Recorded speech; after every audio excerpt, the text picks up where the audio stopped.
जय गुरुदेव। सबसे पहले योग परिवर्तक परम संत बाबा जय गुरुदेव जी महाराज, इनके चरणों में अरबों खरबों प्रणाम। ईश्वर भगवान और उनके दृश्य शक्तियों को भी कोटि कोटि प्रणाम। साथ ही साथ यहाँ पर उपस्थित उकरवाड़ी आश्रम पर आए हुए सभी दूर दराज से आए हुए माता पिता भाई बहनों को बड़े प्रेम के साथ जय गुरुदेव। आज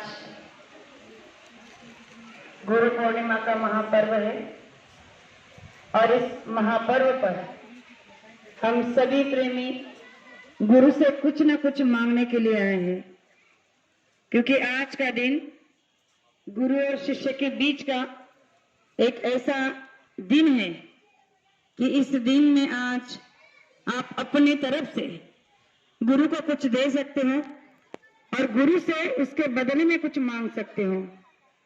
तो आप कहोगे कि हमें क्या मांगना चाहिए? रुपए, पैसा, धन, दौलत।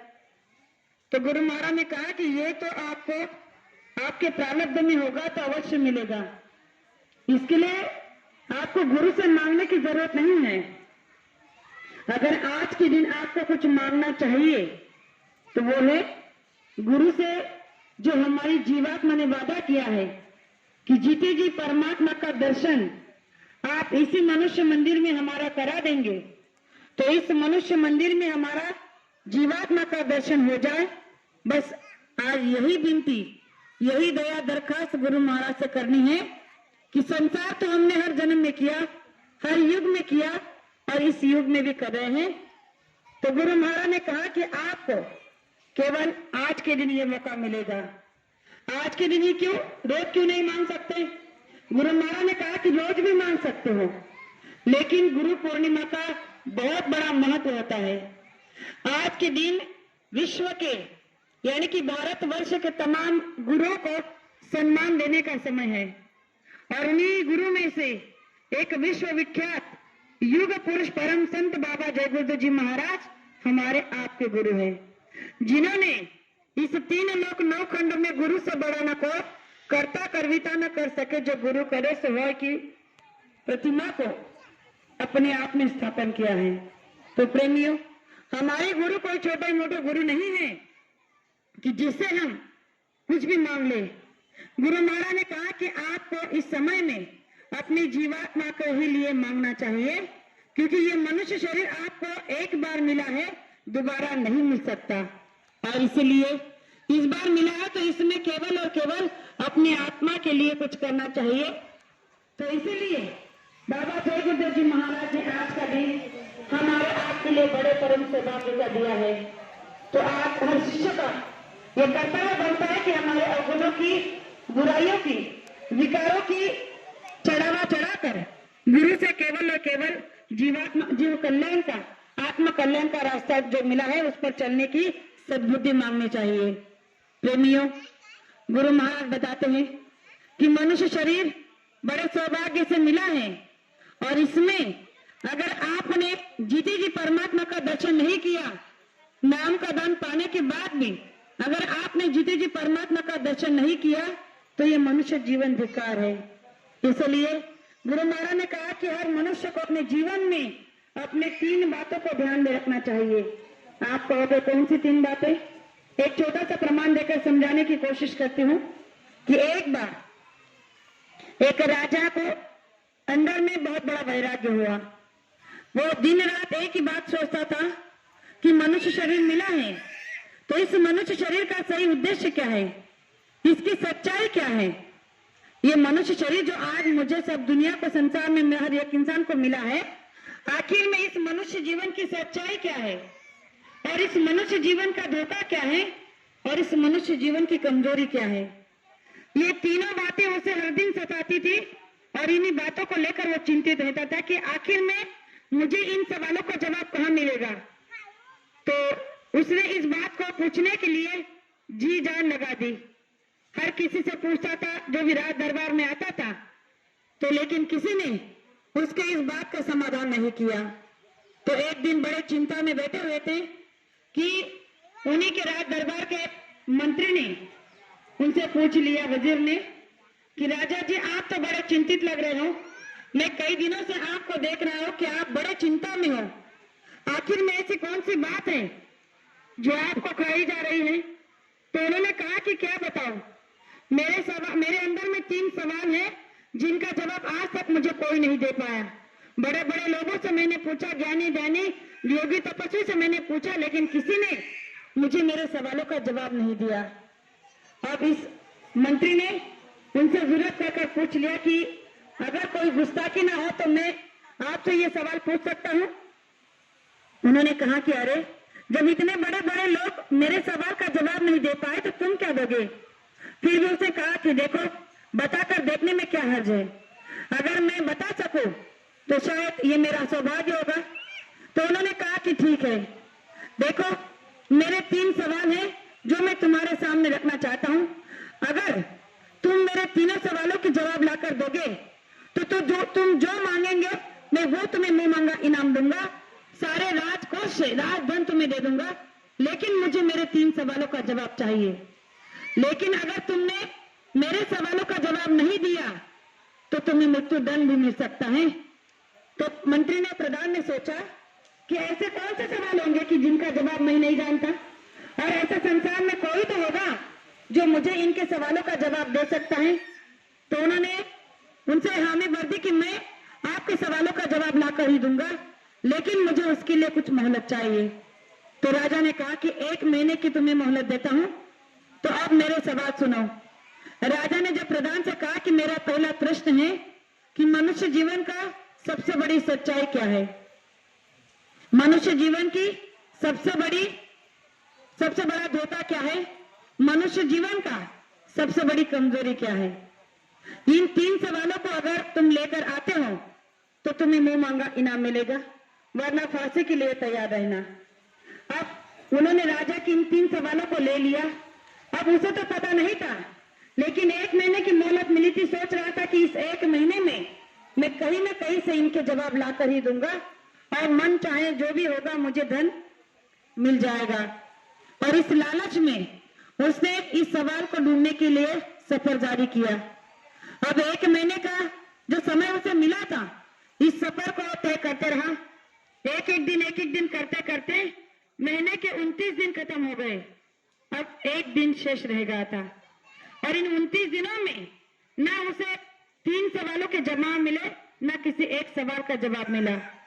अब वो खुद चिंता में हो गया, सोचने लगा कि मैंने तो राजा से वादा कर दिया है कि मैं 1 महीने के अंदर में तुम्हारे तीनों सवालों को जवाब लाकर दूंगा, और आज 1 महीना खत्म होने को आया है, कल का आखिरी दिन मेरे पास बचा है, और अगर कल मैंने इन 3 सवालों के जवाब नहीं दिए तो मुझे मृत्युदंड निश्चित है।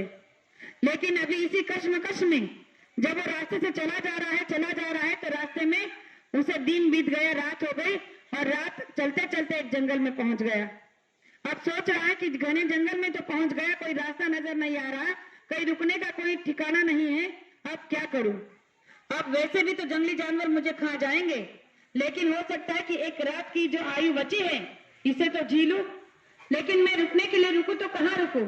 और रास्ते से चले जा रहा है तो उसने एक दूर पहाड़ी पर एक झोपड़ी नजर आई, और झोपड़ी में एक चिराग नजर आया, एक दिया जल रहा था। तो उसके अंदर भी एक उम्मीद का रोशनी का दिया जला। सोचने लगा कि चलो आज की रात ही सही, मुझे यहाँ रहने का ठिकाना तो मिलेगा। और जब झोपड़ी के पास गया और झोपड़ी के दरवाजे को खटखटाया तो बाहर से आवाज लगाई कि अंदर कोई है। तो उन्होंने अंदर से आवाज आई कि हाँ। तो इन्होंने फिर से कहा कि क्या आज रात के लिए मुझे आपके झोपड़ी में निवारा मिल सकता है, आश्रय मिल सकता है। तो उन्होंने कहा कि झोपड़ी का दरवाजा खुला है, आप अंदर आ जाओ। अब जैसे ही वो अंदर गया, उस झोपड़ी में जैसे वो अंदर गया और उसने जो दृश्य को, नजारे को देखा तो वो देखते रह गया। उसने देखा कि उस झोपड़ी में जो महात्मा, जो फकीर बैठे थे, वो इतने फटे हुए लिबास में थे कि उनके बदन पर कपड़े नहीं थे, और उन्होंने वहां पर एक बोरा बिछाकर वहां नीचे उस पर बैठे हुए थे। पास में उनका एक कुत्ता बैठा था, कुत्ते के पास में कटोरी थी और कटोरी में कुत्ते का झूठा दूध पड़ा था। अभी दृश्य को देखा कि उसे बड़ी दुर्गंध आ रही है, लेकिन सोच रहा है कि जंगल में जंगली जानवरों का शिकार होने से अच्छा है कि आज की रात यहाँ गुजार लूं। तो एक कोने में जाकर बैठ गया और फकीर ने जब उसकी तरफ देखा तो उससे पूछा कि बड़े चिंतित नजर आ रहे हो, कोई बात है जो तुम्हें अंदर ही अंदर खाई जा रही है। उसने कहा कि आपसे क्या कहूं, 1 महीने से 3 सवालों को लेकर घूम रहा हूं।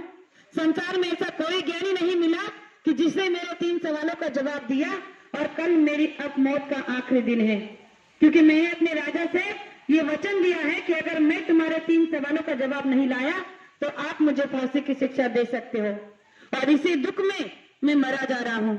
तो फकीर ने उससे पूछ लिया, क्या मैं तुम्हारे उन 3 सवालों को जान सकता हूं? अब इसे हंसी आने लगी। ये कहने लगा कि अरे तुम्हारे बदन पर ठीक से कपड़े नहीं, खाने के लिए रोटी नहीं, और तुम मेरे सवालों के जवाब दोगे? संसार में मैं बड़े बड़े लोगों के पास घूम के आया, बड़े बड़े ज्ञानी तपस्वी के पास घूम के आया, किसी ने मेरे सवालों का जवाब नहीं दिया, और तुम मेरे सवालों के जवाब दे सकते हो? फिर भी उस फकीर ने उससे कहा कि कोशिश करने में क्या हर्ज है, अब एक दिन वैसे भी तुम्हारा शेष बचा है, अगर मुझे बताकर मर जाओगे तो कौन सा गलत होने वाला है? मरना तो वैसे भी तुम्हें है ही, लेकिन अगर सोचो कि तुम्हारे 3 सवालों के जवाब मेरे पास रहे तो तुम्हारी जान भी बच सकती है और तुम्हें मनचाहा इनाम भी मिल सकता है। अब लालच जिसके मन में था उसने इस बात पर गौर किया, सोचने लगा कि बिल्कुल सही बात कही। तो उसने कहा कि सुनो, जो मेरे 3 सवाल हैं मैं तुम्हें बताना चाहता हूँ। तो उसने कहा कि मेरे राजा ने मुझसे 3 सवाल पूछे हैं कि मनुष्य जीवन का सबसे बड़ा सच्चाई क्या है, मनुष्य जीवन का सबसे बड़ा धोखा क्या है, मनुष्य जीवन की सबसे बड़ी कमजोरी क्या है। जैसे इन 3 प्रश्नों को उसने बताया तो उस फकीर ने कहा कि इसके इन 3 सवालों के जवाब मेरे पास है। अब जैसे उसने ये सुना तो बहुत ही खुशी से उछल पड़ा, कहने लगा कि अच्छा, तो आप कृपा कर मुझे मेरे सवालों के जवाब बता दीजिए, आप जितना धन चाहे मांगोगे मैं आपको सब देने के लिए तैयार हूँ, क्योंकि मुझे इसके बदले में बहुत कुछ मिलने वाला है। तो उस फकीर ने कहा कि जब तुमने अपनी बात रख दी तो मुझे भी अपनी बात रखने का मौका दो। उन्होंने उस फकीर ने उस प्रधान से कहा कि जिस तरह से तुम्हें अपने सवालों के जवाब चाहिए उसी तरह से मैं अपने तुम्हारे सवालों के जवाब भी दूंगा, लेकिन मेरी भी कुछ शर्तें हैं। अब ये सोचने लगा कि इसकी बड़ी से बड़ी क्या शर्त होगी, या तो धन दौलत रुपए पैसा जमीन जायदाद क्या मांग सकता है, यही तो मांगेगा। तो उसने कहा कि मुझे आपकी हर शर्त मंजूर है, आप बस अपनी शर्त बता दीजिए। तो उस फकीर ने कहा कि मैं तुम्हारे 3 सवालों में से एक सवाल का जवाब फ्री में दूंगा, लेकिन 2 सवालों का जवाब तुम्हें मेरे मर्जी से यानी कि मेरे शर्त के मुताबिक करना होगा। अगर तुम वो करोगे तो मैं तुम्हारे सवालों का जवाब दूंगा। अब ये सोचने लगा कि अगर मैंने इसकी शर्त जो भी है अगर नहीं मानी तो आज मेरे सवालों का जवाब नहीं मिलेगा, और वैसे भी कल मुझे मरना होगा, तो जो भी है मैं इसकी शर्त मान लूंगा। उसने कहा कि ठीक है, मैं तुम्हारी शर्त मानने के लिए तैयार हूं, आप मेरे सवालों का जवाब बता दीजिए। तो उसने कहा कि देखो, तुम्हारा पहला प्रश्न था कि मनुष्य जीवन की सबसे बड़ी सच्चाई क्या है। तो उन्होंने कहा कि तुम्हारे सवाल का जवाब यह है कि मनुष्य जीवन की सबसे बड़ी सच्चाई यह है, वो है मौत। जिस मौत से तुम दर बदर भटक रहे हो 1 महीने से, इस डर से कि कहीं तुम्हें तुम्हारे सवालों का जवाब नहीं मिला तो राजा तुम्हें मृत्युदंड देंगे, वो तो तुम्हें निश्चित है। मृत्यु तो तुम्हारी निश्चित है, आज नहीं तो कल, वो तो तुम्हारा पीछा कर रही है। फिर तुम इस सच्चाई से कैसे मुंह मोड़ सकते हो, इस सच्चाई से तुम कैसे दूर भाग सकते हो। इसीलिए इस सच्चाई को तुम्हें जानना होगा कि मनुष्य की सच्चाई सबसे बड़ी है कि वो है मौत। मौत और परमात्मा, जैसे कि गुरु महाराज ने कहा कि मौत कभी तुम्हारा पीछा नहीं छोड़ सकती और परमात्मा कभी तुम्हारा हाथ नहीं छोड़ सकता। संसार में ये 2 ही अटल सत्य है और इन्हीं अटल सत्य के साथ हमें जीना होगा। उसने कहा कि कृपा कर आप मेरा दूसरा प्रश्न का उत्तर भी दे दीजिए। उन्होंने कहा कि तुम्हारा दूसरा प्रश्न था मनुष्य जीवन का सबसे बड़ा धोखा क्या है। तो उन्होंने कहा कि तुम्हारा मनुष्य जीवन का सबसे बड़ा धोखा है उसकी जिंदगी। जिस जिंदगी के लिए तुम इतनी भागदौड़ कर रहे हो, बेईमानी कर रहे हो, छल कपट कर रहे हो, लालच कर रहे हो, यही जिंदगी एक दिन मौत बनकर तुम्हें धोखा देकर जाने वाली है और तुम इसी जिंदगी से मुंह मोड़ रहे हो। इसी धोखे से तुमने अपने आप को अनदेखा कर लिया है। तो ये सबसे बड़ा मनुष्य जीवन का धोखा है कि एक दिन उसकी जिंदगी उसे धोखा देकर जाने वाली है। अब तीसरे सवाल की बारी आई तो उसे कहा कि जल्दी क्या है। मैंने तुम्हें कहा था कि तुम्हारे 2 सवालों का जवाब मैं मुफ्त में दूंगा, लेकिन एक सवाल का जवाब तुम्हें मेरे शर्त के मुताबिक देना होगा और अभी मेरी शर्त मैं तुम्हारे सामने रखूंगा। अगर तुम उसे पूरा करते हो तो तुम्हें तुम्हारे तीसरे सवाल का जवाब भी मिल सकता है। अब इसने कहा सोचा कि 2 सवाल तो मिल चुके हैं, एक की तो बारी है और मरता क्या ना करता। उसे कहा कि आप जल्दी से अपनी शर्त को रख दीजिए, मैं सुनने के लिए बेताब हूँ। उन्होंने कहा कि ठीक है, देखो मैं तुम्हारे सवाल का जवाब दूंगा, लेकिन तुम्हें मेरा एक काम करना होगा। ये जो मेरा कुत्ता बैठा है और इस कुत्ते के पास में जो कटोरी है, इस कटोरी में जो दूध है वो इस कुत्ते का झूठा दूध है। अगर तुम इस दूध को पी लेते हो तो मैं तुम्हें तुरंत तुम्हारे तीसरे सवाल का जवाब दे देता हूँ। अब उसने जैसे इस बात को सुना उसे बड़ा गुस्सा आया। उस फकीर से कहने लगा कि उम्र के साथ आपकी अकल कहाँ चली गई? अरे भला एक सवाल के बदले क्या मैं कुत्ते का झूठा दूध पी सकता हूँ? मैं ऐसा हरगिज नहीं करूंगा। तो उस फकीर ने कहा कि फिर बात को भूल जाओ, वैसे भी तुम्हें 3 सवाल के जवाब देने ही देने हैं राजा को, बिना एक सवाल के तुम जी नहीं सकते, इसलिए या तो तुम कुत्ते का झूठा दूध पियो या यहाँ से चलते बनो। तो जैसे ही उसने वो सवाल को सुना तो वो सोचने लगा कि अगर मैंने इस दूध को नहीं पिया तो वैसे भी मरना है, तो इसीलिए उसने एक पल का भी विचार नहीं किया और मन में सोचा कि यहाँ पर इस जंगल में इसके और मेरे सिवा मुझे कौन देख रहा है कि मैं इस कुत्ते के झूठे दूध को पी रहा हूँ या मैंने पिया है। उसने एक पल का विलंब न करते हुए उस कटोरी को उठाया और झट से दूध को पी लिया। अब जैसे ही दूध को पीकर कटोरी को नीचे रखा, फिर कहने लगा कि आप बताइए मेरे तीसरे सवाल का जवाब क्या है। तो उस फकीर ने उससे कहा कि यही जो अभी तुमने किया। उन्होंने कहा कि तुम्हारे तीसरे सवाल का जवाब यही है कि मनुष्य की सबसे बड़ी कमजोरी क्या है, वही जो अभी तुमने किया। अरे तुमने अपने स्वार्थ के लिए, अपने लालच के लिए, उस झूठे धन के लिए कुत्ते का झूठा दूध पी लिया। इससे बड़ी और कमजोरी क्या हो सकती है? और जो इस कमजोरी के साथ जी रहा है वो कभी सुखी नहीं हो सकता, वो कभी सच्चा मानव नहीं हो सकता, वो कभी परम पिता परमात्मा का शिष्य नहीं हो सकता। और तुमने इन कमजोरियों को अपने आप में अपना समा लिया है, अपने आप में बसा लिया है, तो तुम परम पद को कैसे पहुंच पाओगे? और जब उस फकीर की इन ज्ञानी बातों को उसने सुना तो शर्मसार हो गया। सोचने लगा कि इन तीनों सवालों के जवाब तो मेरे पास थे और मैं वैसे यहाँ वहां घूमता रहा। मौत हमारे साथ पीछा कर रही है, उस मौत से मैं अनजान था। ये जिंदगी एक दिन धोखा देने वाली है, इस जिंदगी से मैं अनजान था। और जो कमजोरी को लेकर मैं घूम रहा हूँ कि मैंने आज अपने स्वार्थ के लिए कुत्ते का झूठा दूध पी लिया, इससे बड़ा और नीच काम क्या हो सकता है? इससे बड़ी और छोटी कमजोरी क्या हो सकती है? तो प्रेमियों, गुरु महाराज ने हम सभी इन छोटी छोटी बातों को समझाकर ये ज्ञान कराया है, ये अवगत कराया है कि मनुष्य को केवल और केवल आत्म सम्मान के साथ जीना चाहिए, आत्म साक्षात्कार के लिए जीना चाहिए। जीवन तो हम जी रहे हैं, लेकिन पशु पंछी की भांति। गुरु महाराज ने कहा कि जो पशु पंछी आप जानवर कहते हो, पशु कहते हो, जिनको आपके दरवाजे से बांध के रखा है, वो आपसे बुद्धिमान है। लेकिन इंसान को जो आज 5 तत्व मिले हैं, जल, पृथ्वी, अग्नि, वायु, आकाश, इन 5 तत्व की वजह से आज का मानव जो बुद्धिमान है वो आज बुद्धिहीन हो चुका है। उसकी बुद्धि लोप हो चुकी है, भ्रष्ट हो चुकी है और उसे सही और गलत की पहचान नहीं है, सच और झूठ की पहचान नहीं है। इसलिए बाबा जय गुरुदेव जी महाराज ने हम सभी प्रेमियों को ये सत्संग का पाठ पढ़ाया है। कहा है कि सत्संग ही आगे चलकर आपको तरने का एकमात्र उपाय बन सकता है। प्रेमियों, गुरु महाराज का दूसरा आदेश